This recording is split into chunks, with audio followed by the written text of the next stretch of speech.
கேள்வி ஒன்றாக இருந்தாலும் பதில் எப்படியா இருக்கான், ஆளுக்கு ஏற்ற மாதிரி மாறுபடும். நேரில் வந்துட்டால் என்ன பண்ணிடலாம், எல்லா கேள்வியும் கேட்டு தெளிவாக.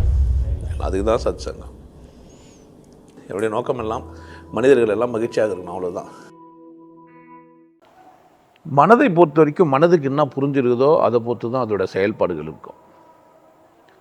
ஒரு மனம் எப்படியெல்லாம் உழைக்குதோ, வேலை செய்யுதோ, போதோ, இந்த உலகத்தில் வாழுதோ, அதுக்கேற்ற மாதிரி தான் கனவே இருக்கும். மரணம்லாம் வேணாம், கனவே. நீங்கள் காண்ற கனவுக்கும் உங்கள் வாழ்க்கையில் இருக்கிற நடைமுறைக்கும் நிறைய சம்மந்தம் இருக்குது. நீங்கள் எந்த மாதிரிலாம் வாழ்கிறீங்களோ அந்த மாதிரி தான் உங்கள் கனவு இருக்கும், அந்த மாதிரி தான் உங்கள் கற்பனையும் இருக்கும். அது மேலே உங்களுக்கு கற்பனை பண்ண தெரியாது.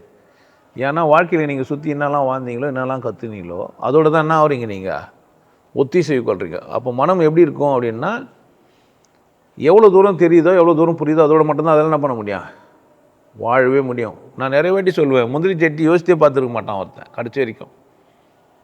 வானாளுக்குமே சொல்கிறேன், பணம்லாம் இருக்கும், முந்திரியெல்லாம் வாங்க முடியும்.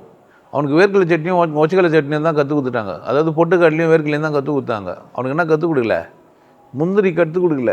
அதனால் முயற்சியே பண்ண மாட்டான். அப்போ அந்த மனம் என்னவே யோசிக்காதே. கடவுள்கிட்ட போய் முந்திரி சட்னி ஒன்று வேண்டும், ஏன் வேண்டாது, அது என்ன தெரியாது, முந்திரி சட்னி ஒன்று தெரியாது. அப்புறமா பாதாம் சட்னி இருக்குது, அப்புறமா பல மாதிரியான இது என்ன பண்ணலாம், நம்ம பருப்புங்கள்லாம் எடுத்து கூட காரம் சேர்த்து புதுவிதமான பொருட்களை என்ன பண்ணலாம், சாப்பிடக்கூடிய 3 பொருளை ஒன்றா சேர்த்து ஒரு டிஷ்ஷை புதுசாக கண்டுபிடிக்கலாம். எவனோ சொன்னதையே சாப்பிடுவோம் கட்டாயமாக.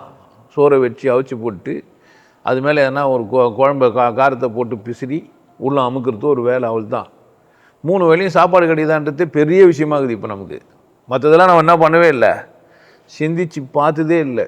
எனக்கு ஒரு மகள் வந்த பிறகு தான் எனக்கு அந்த மூங்கில் அரிசி சோறு, இன்னொன்று தாமரை தோசை. நீங்கள் தாமரை வித தோசைலாம் சாப்பிட்டுக்கிறீங்களா, எத்தனை பேர் சாப்பிட்டுக்கிறீங்க? அப்போ அது மாதிரி யோசிக்கவே இல்லை நீங்கள்.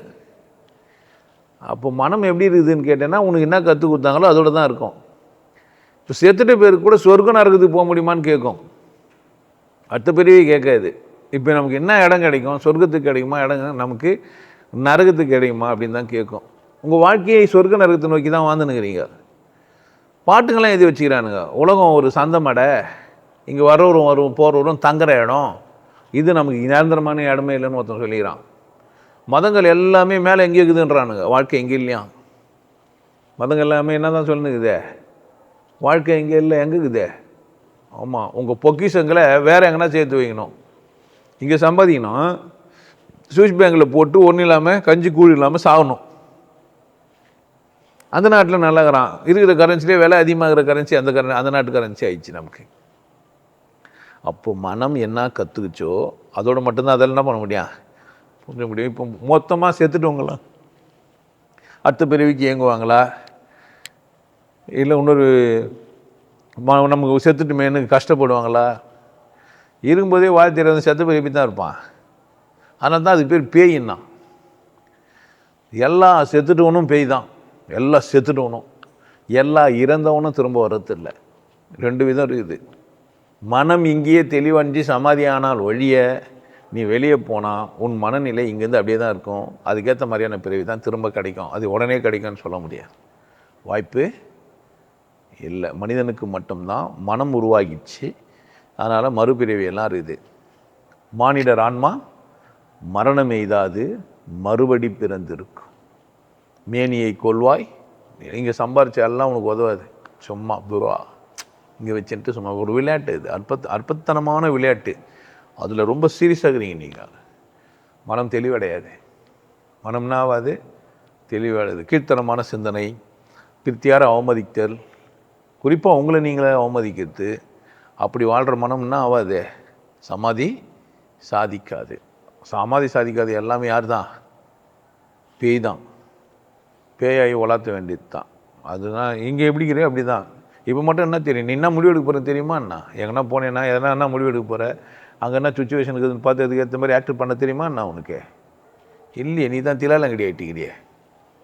அதனால் மனம் செத்துட்டு பிறகு அழுமா, அடுத்த பிறவிக்கு கேட்குமா, எல்லாம் தெரியாது. சொர்க்க நரகத்தை கூட அது கேட்கலாம். செத்துட்டோன்னே நினைப்பெல்லாம் கூட சுற்றி நிற்கலாம். புரியுதா? நீங்கள் ஆழ்ந்த உறக்கத்துக்கு போனால் எவ்வளோ நாள் தூங்குறீங்கன்னா 8 மணி நேரம், 7 மணி நேரம், 6 மணி நேரம், டைமுக்கு ஏற்ற மாதிரி, உழைப்புக்கு ஏற்ற மாதிரி. அது மாதிரி நீங்கள் தூங்கிட்டு கூட இருக்கலாம். பெரிய கனவு கண்டுக்கலாம் வாழ்கிற மாதிரி. இப்போ வாழ்கிற மாதிரி தூக்கத்தில் கனவு காண்றீங்களா வாழ்கிற மாதிரியே, அது மாதிரி செத்துட்டு பேர் கூட என்ன பண்ணலாம், கனவு காணலாம். மனம் தந்திரமானது, தன்னைத்தானே ஏமாற்றிக்கிறது ரொம்ப வல்லமையானது. கவனமாக இருங்க. அதனால் என்னை கேட்டு நீங்கள் என்ன பண்ண முடியாது, நான் முடிவு சொல்லிட்டேன்லாம். என்னை கேட்டால் இப்போ வாழ்ந்துனுக்கிற, இப்போ சரியாயிரு. இங்கே என்ன பண்ணேன், எது தேவை, எதை நான் அடையணும், நான் எப்படி வாழணும்னு யார்கிட்ட கேட்டுக்கோ, உங்கள்கிட்டயே கேட்டுன்னு நிறைவாக இருந்தியானா ஒழுங்கு மரியாதை சாவாமல் சமாதி சாயிட்டு போயிடலாம். எல்லாம் எனக்கு தெரியாது, எனக்கு என்ன தெரியாது. ஆனால் பேய் தான். இதில் நல்ல பேய் கெட்ட பேய் இல்லை, கொஞ்சம் நல்ல பேய் கொஞ்சம். இப்போ பார்க்கும்போது மனிதர்கள்லாம் எப்படிங்கிறாங்க, அது மாதிரி பேய்களுக்குன்னு ஒரு பேய் ஆவிங்களோட பேசுகிறவங்களாங்கிறாங்க போய் கேட்டு இல்லை. ஆனால் ஆவிங்களோட பேசுறது எனக்கு தெரியாது. ஏன்னா அந்த பேசுகிறவங்க தான் பாருங்கள், வாய்ப்பு இருந்தால் அது பண்ண. ஆனால் ஆவி இருக்குது, பேய் இருக்குது, பேய் இருக்குது. அது எல்லா கூடவும் பேசாது. இப்போ ஒரு பெரிய வலுத்த மனுஷங்கிட்ட போய் சிலதெல்லாம் பேச மாட்டோம். இப்போ நம்மளே கூச்சப்படுவோம், அச்சப்படுவோம் தானே. அந்த மாதிரி பேய்களும் சில பேர்கிட்ட கிட்ட வராது. சில பேருங்களுக்கு பேய் மட்டும் தான் பிடிச்சிருக்கும், அவன் இருக்க மாட்டான். அவனே இருக்க மாட்டான். அவனை சுற்றி சில பேய்ங்க இருக்கும். அந்த பேய்ங்க தான் அவனை வச்சுன்னு வாழ்ந்துன்னு இருக்கும். அவனு ஒன்று இருக்காது. இந்த செத்து போன பேய்ங்கெல்லாம் இருக்குதுல்ல, அதெல்லாம் இருக்கும் உள்ள. செத்து போன பேய்ங்களுக்கு பேர்லாம் இருக்குது, நான் சொல்ல மாட்டேன். அதுங்க பொம்மையெல்லாம் வச்சு கொண்டாடிலாம் இருப்பாங்க. அந்த பேய்ங்கெல்லாம் என்ன பண்ண உடனே ஆட்டி படைக்கும். பார்த்து கவனமாக இருங்க. உங்களுக்கு எல்லாருக்கும் ஒரு விஷயம் சொல்கிறேன். ஆனந்த வாழ்வு அப்படின்ற ஒரு கோர்ஸ் யூடியூப்பில் போட்டு வச்சு, ஹாப்பி லைஃப் கோர்ஸ். நீங்கள் மெம்பர் ஆனீங்கன்னா அந்த ஆனந்த வாழ்வு கோர்ஸை நேரடியாக நீங்கள் யூடியூப்பில் பார்க்கலாம்.